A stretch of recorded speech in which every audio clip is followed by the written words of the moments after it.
Okay, this is experiment number 1, test 1. The LED right here should light up. Voila. Look at that.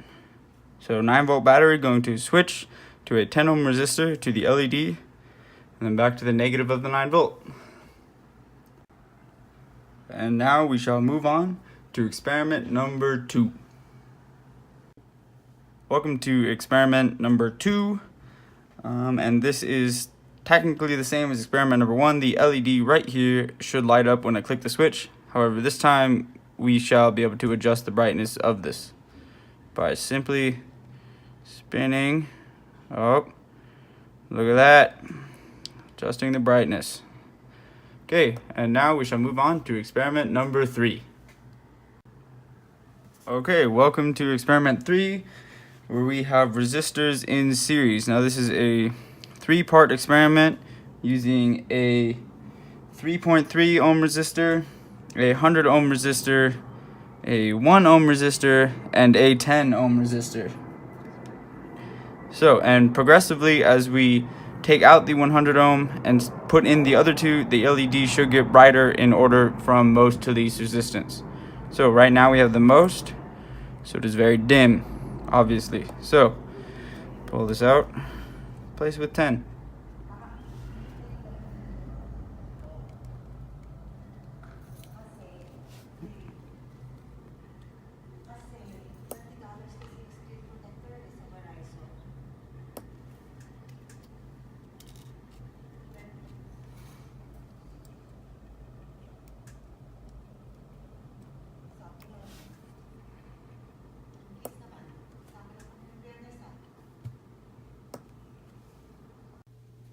Okay, welcome to experiment number 4, resistors in parallel. So we will replace this 100 ohm resistor with the 10 and the 1, and progressively the LED should get brighter. However, it should also get brighter than previously in experiment 3. That doesn't even work. Oh, my bad. Okay, that was my bad. I forgot to put the wire connecting the resistors to the LED and completing the circuit. Now it should work. Aha, and as you can see, it's brighter than in series. So we take this one out, replace it with the 10. Come here.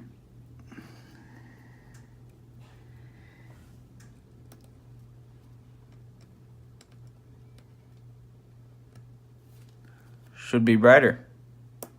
And it is. Take it out, place it with the 1. Now this one should be the least resistance, thus the brightest LED. Voila. Okay, moving on to experiment 5. Alright, here's experiment number 5, where we have 2 separate LEDs on 2 separate resistances. We have 100 ohms on top going to the first LED and 3.3 ohms on the bottom going to the second. So the second LED should be brighter than the first. Voila. Okay, welcome to experiment 6, where we once again have 2 separate LEDs on 2 separate resistances. The first one is on a variable resistance, and the second one is on a 10 ohm resistance. However, they both are running through the 3.3 ohm resistor. So let's turn it on. And the second LED is brighter, but let's see if we can change that by spinning this. Oh, first LED is dimmer. There we go. We can make it the same brightness and even brighter. Alright, here's experiment number 5, where we have 2 separate LEDs on 2 separate resistances.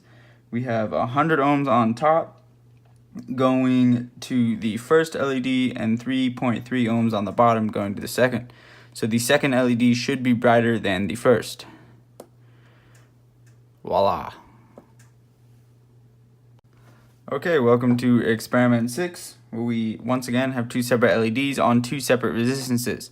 The first one is on a variable resistance, and the second one is on a 10 ohm resistance. However, they both are running through the 3.3 ohm resistor. So let's turn it on, and the second LED is brighter, but let's see if we can change that by spinning this. Nope, first LED's dimmer. There we go. We can make it the same brightness and even brighter. Okay, right here we have experiment number 7, and right here is a tub of water, and right here is some salt. Now, as I sprinkle this salt in, the brightness of the LED should change. Let's see what happens. Sprinkle, sprinkle, sprinkle, sprinkle, sprinkle. Maybe a bit more. Here, let's do this. See if we can amplitude the effects. Sprinkle, sprinkle, sprinkle, sprinkle, sprinkle. There you go. You can see it getting brighter. Look at that. And that, my friends, is why you don't swim in a lightning storm. Okay, welcome to experiment number 8, our first capacitor experiments, which is this little bit right here. It's a 100 farad capacitor. Okay, now if I click this button, the LED, I believe, should slowly get brighter. Ready? And then if I turn it off, it'll slowly get darker. Okay, there we go. Magic. Okay, now we're on experiment 9 with 2 capacitors in series, a 100 farad and a 10 farad.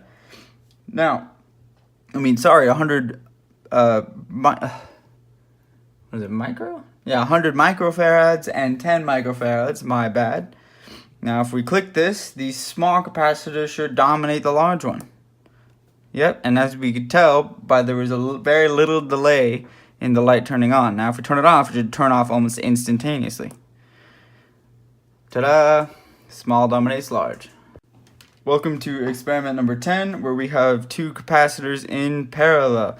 We have the 100 microfarad and the 10 microfarad. Now, in this one, it's the opposite of in series. The large one should dominate the small one, which means the light should have quite a bit of delay to turning fully on. As it does, and then when we turn it off, it should fade out. And it does. Look at that. Okay, welcome to experiment 11, where we technically have 2 switches. We have one here made from 2 loose wires and one here made from a loose resistor and a loose wire. So first, if we were to charge up the capacitor, just give it a small charge. Now, we currently don't see anything happening. However, if I now connect these 2 together, the LED should turn on. Ta-da! And fade out as the capacitor runs out of power. Okay, welcome to experiment 12, where we have a diode and an LED. So, if we turn this on, ta-da! The LED turns on. Now! Wait, I don't actually know. Okay, now in this circuit we have a diode and an LED. So if we turn it on, there we go. The LED came on. However, if we simply flip this diode over and have it go the opposite way, nope.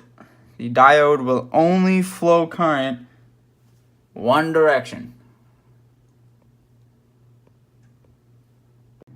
Okay, this is experiment number 13, where we have 2 separate LEDs flowing different directions. Now, if we connect these 2 wires, this LED should light up.